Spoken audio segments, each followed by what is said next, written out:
Euzu billahi mineşşeytanirracim. Bismillahirrahmanirrahim. Elhamdülillah ve salatu ve selamu ala Resulillah.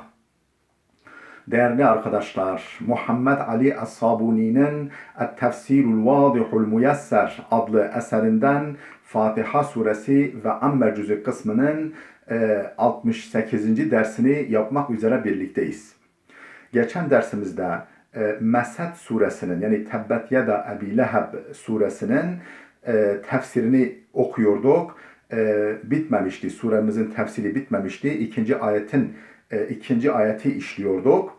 İkinci ayette ne deniyordu? Ma agna anhu maluhu ve ma keseb. Ona ne malı ne de kazandığı fayda vermedi. Bu ve ma keseb yani kazandığı ifadesinden maksadın bazı müfessirlere göre evlatlar olduğu, yani onun malı ve evlatları ona fayda sağlamadı, ona fayda sağlamaz. Hem dünyada hem ahirette buyruluyordu. Efendim bazı müfessirler bu kanaatteydi. Bu hususu açıklıyor. Diyor ki: "Kâlel müfessirun kâne li Ebi Leheb'in thelâthetu ebnâ'a." Bazı müfessirler demişler ki Ebu Leheb'in 3 oğlu vardı. Utbe, Muattib ve Uteybe. İsimleri bunlar. Utbe, Muattib, Uteybe. Eslemel evvelâni yevme fethi Mekke'de. İlk ikisi Mekke'nin fethi günü Müslüman oldular. Mekke'nin fethi günü Müslüman oldular. Ve emme Uteybetu felem yuslim. Uteybe'ye gelince hiç Müslüman olmadı. Ve kânet Ummu Kulthum bintu Resulillahi indehu. Efendim Ummu Kulthum, Peygamber Efendimizin kızı Ummu Kulthum, onun hanımıydı. Onun hanımıydı. Ve uhtuha Rukiye inde ahihi Utbe. Kız kardeşi, Peygamberimizin diğer kızı Rukiye ise o da Utbe'nin eşiydi. Yani kendi amcasının çocuklarına, yani kendi amca oğullarına kızlarını vermiş Peygamber. Daha böyle bu düşmanlık başlamadan.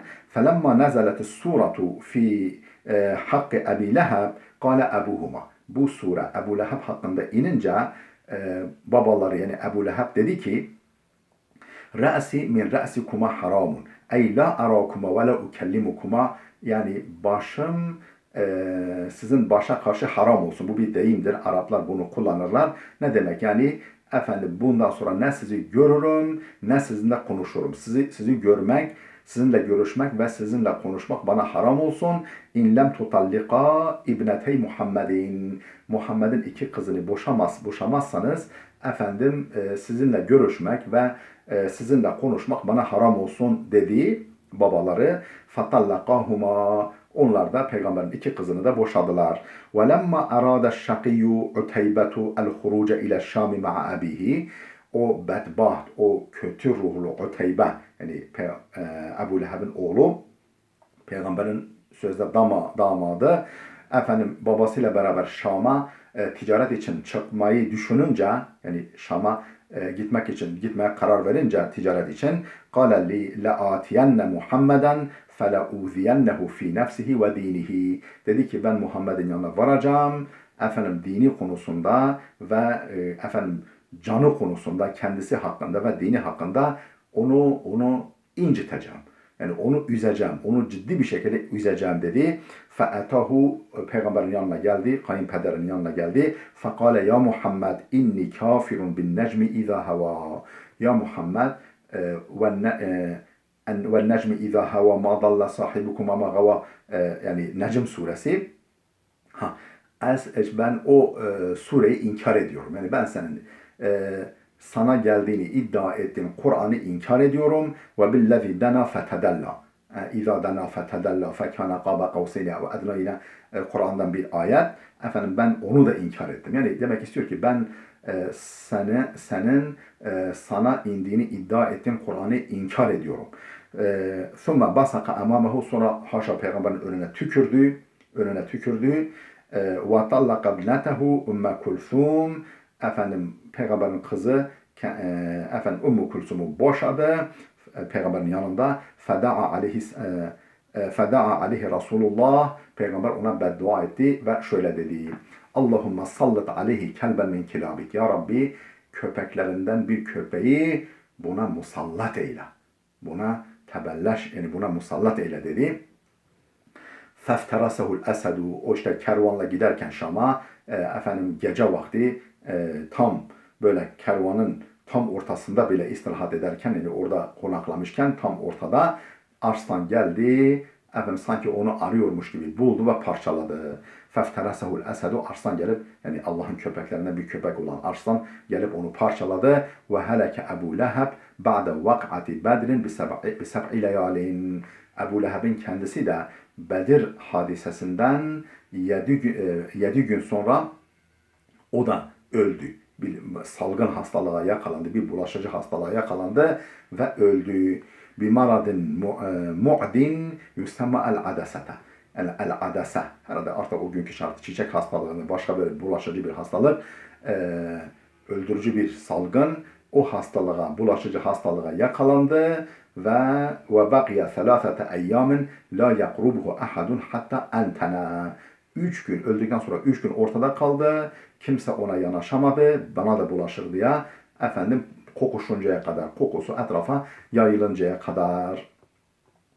فَلَمَّا خَافَ قَوْمُهُ الْقَارِ حَفَرُوا لَهُ حُفْرَةً. Artık onun kavmi, akrabaları utanç, yani insan, yani utançtan, mahcubiyetten korkunca, yani insanlar dediler ki ya işte akrabalarını gömmüyorlar falan.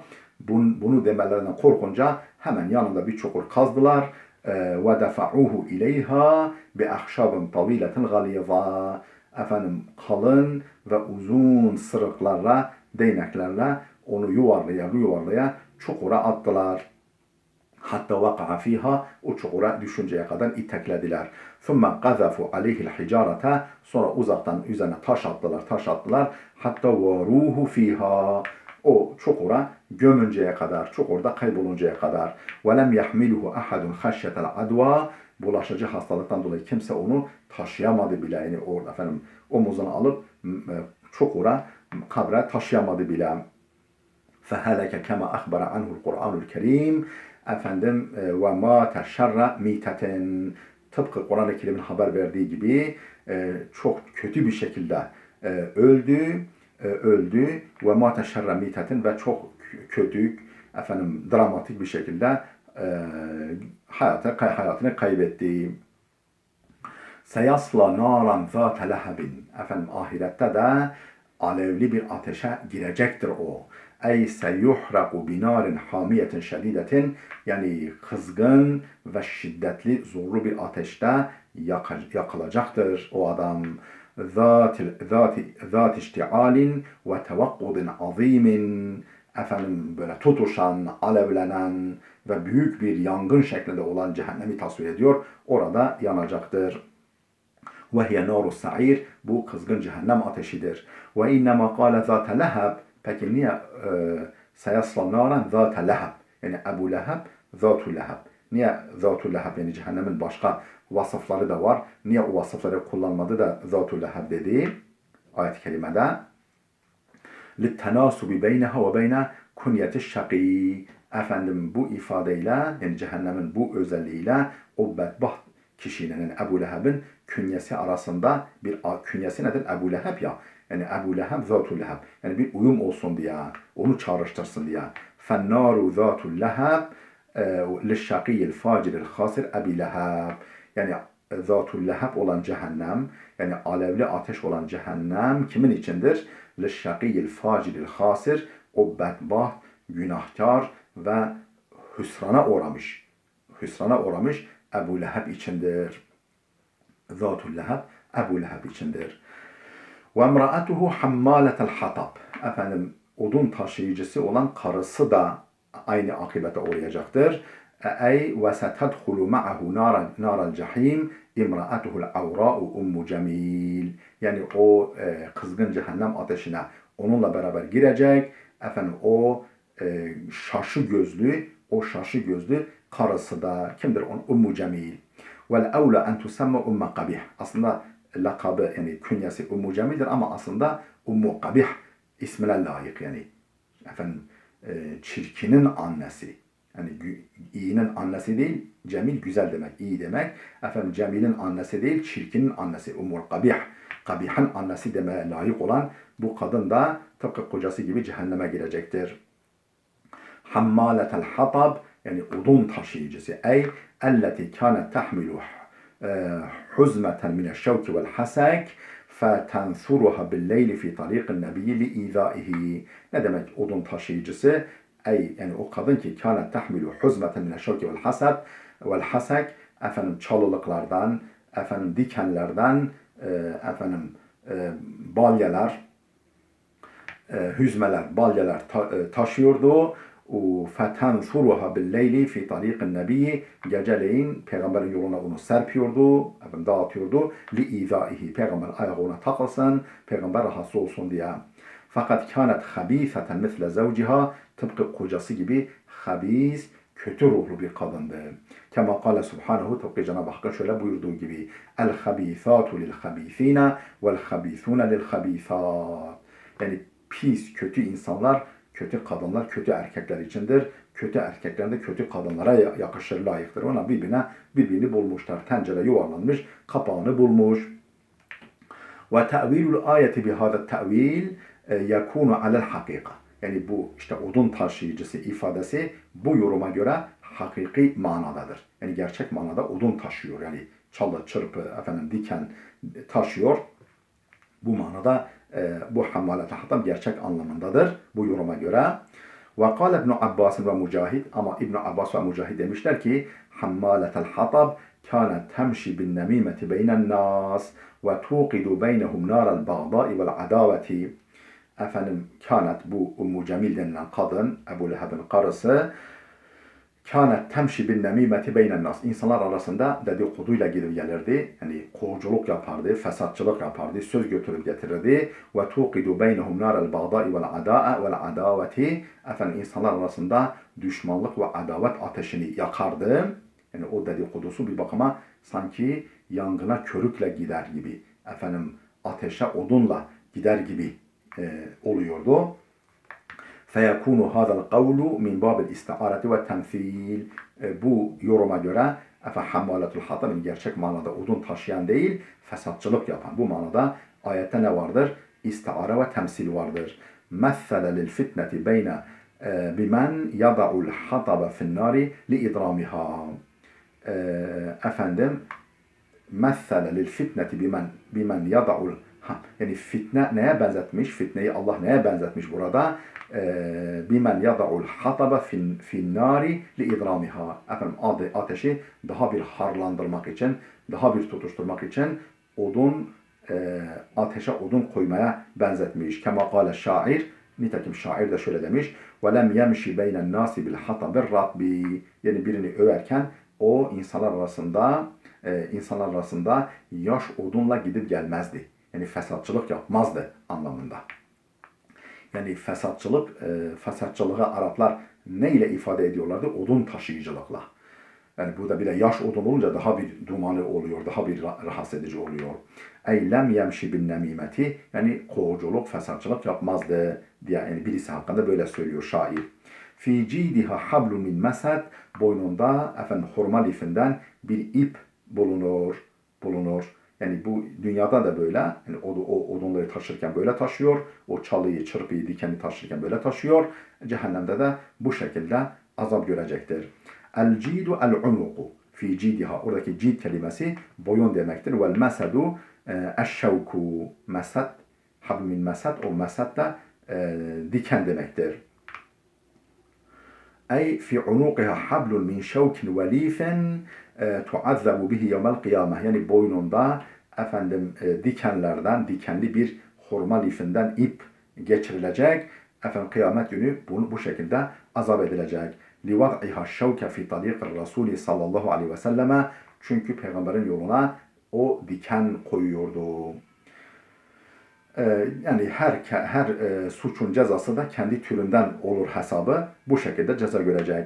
Ve yuhka ennehu kana leha qiladetun fahiretun min cevherin. Anlatıldığına göre onun cevherden, yani mücevherattan çok kıymetli bir gerdanlığı vardı, bir kolyesi vardı. Fekalet, dedi ki vellati vel uzza. Yani iki putun adı Lat ve Uzza'ya and içerim ki, yemin ederim ki لَاُنْفِقَنَّهَا fi adavati Muhammedin. Ben bunu Muhammed'e düşmanlıkta harcayacağım. Bu gerdanlığımı, kolyemi satacağım. Muhammed'e düşmanlık edeceğim.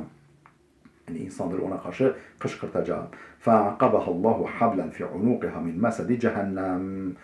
O gerdanlığını peygambere düşmanlık için harcayacak ya, Allah da onu cehennemde hurma lifinden, yani ateşten bir ipi onun boynuna geçirecektir. Ve min acaibil kısası vel ahbar enne imra'ate Ebi Leheb, yine işte kıssa ve haberlerin böyle ilginç olanlarındandır ki Ebu Leheb'in bu karısı lemma semi'at ma anzalallahu fi hakkı zavciha ve fiha, Allah Celle Celaluhu'nun kendisi ve kocası hakkında ayet indirdiğini, sure indirdiğini duyunca, yani bu sureyi indirdiğini duyunca etet Resulallahi, hemen Resulullah'ın yanına geldi, peygamberin yanına geldi. Ve huve fil mescidil haram, peygamber henüz Mekke'deydi, Mescid-i Haram'da bulunuyordu o sıra. Ve ma'ahu Ebu Bekir'in Sıddık, yanında Ebu Bekir Sıddık vardı. Ve fiyadiha fihrun, o kadının elinde böyle sivri uçlu bir demir vardı. Ey kıt'atun haddetun minel haceri tuşbihu sikkin, daha doğrusu bıçağı andıran çok sivri uçlu bir taş parçası vardı. Felemma danet minel rasuli a'mallahu basaraha anhu. Peygambere yaklaşınca Allah onun gözünü görmez kıldı. Onun gözünü adeta kör etti. Gözünün görme yeteneğini kaldırdı. Felem tara illa Ebu Bekir'in. Ebu Bekir'in başkasını göremedi. Peygamberi göremez oldu Allah tarafından. Fekalet ya Ebu Bekir'in belagani enne sahibeke yehcuni ene ve zevci. Dedi ki ya Ebu Bekir, duydum ki senin arkadaşın beni ve kocamı hicvetmiş. Yani bizi taşlamış. فَوَاللّٰهِ لَاِنْ وَجَدْتُهُ, vallahi eğer onu bulursam لَاَضْرِبَنَّ بِهَذَا الْحَجَرِ وَجْهَهُ, ben bu taşla onun yüzüne vuracağım. ثُمَّ اَنْشَدَتْ تَقُولُ, sonra şöyle demeye başladı. مُذَمَّمًا عَصَيْنَا وَاَمْرَهُ اَبَيْنَا وَد۪ينَهُ قَلَيْنَا. Yani Muhammed övülen kimse demek. Çok övülen kimse demek. Muzemmem, çok yerilen kimse. Yani Muhammed demiyor, muzemmem diyor. Muzemmemen asayna. Biz bir muzemmem, yani kötülenmiş, kınanmış, kötü bir adama biz isyan ettik. Biz onun sözünü dinlemedik. Ve emrahu ebeyna, onun işini biz terk ettik. Onun dinini biz terk ettik. Dinini kabul etmedik. Ve dinehu kaleyna, dinine düşmanlık ettik. Ey ebgadna, ey abgadna kaleyna abgadna, onun dinine düşmanlık ettik. Böyle bir şiir şeklinde bir laflar söyledi. Thumman sarafat, sonra dönüp gitti. Fekale Ebu Bekir ya Resulallah ama taraha ra'atke. Ebu Bekir peygambere dedi ki ya Resulallah, acaba seni görmedi mi? Kale ma ra'atni, dedi beni görmedi. Lekad a'mallahu basaraha anni, Allah bana karşı onun gözünü kör etti. Ve kânel müşrikûne yasubbûne rasûle ve yekulûne muzemmemen. Müşrikler peygambere hakaret olsun diye Muhammed değil de muzemmem diyorlardı. Peygamberlikten sonra artık bu şekilde muzemmem, kananmış kötü kimse, bedele kavlihi Muhammed sözü yerine muzemmem derlerdi. Yani mana bakımında onun tam tersi. Fekale sallallahu aleyhi ve sellem Ela ta'cabune keyfe sarafallahu anni ezahum. Peygamber dedi ki yani hayret etmez misiniz? Bak, hayret etmez misiniz? Allah onun eziyetini benden nasıl çevirdi? Benim onun eziyetinden nasıl korudu? İnnehum yasubbuna ve yehcuna muzemmemen. Onlar hakaret olsun diye, dil uzatsınlar diye bana muzemmem diyorlar. Ve ana Muhammedun. Ben ise Muhammed'im. İnteha tefsiru suratul Mesed. Mesed suresinin tefsiri burada bitti. Gelecek dersimize kadar Allah'a emanet olun.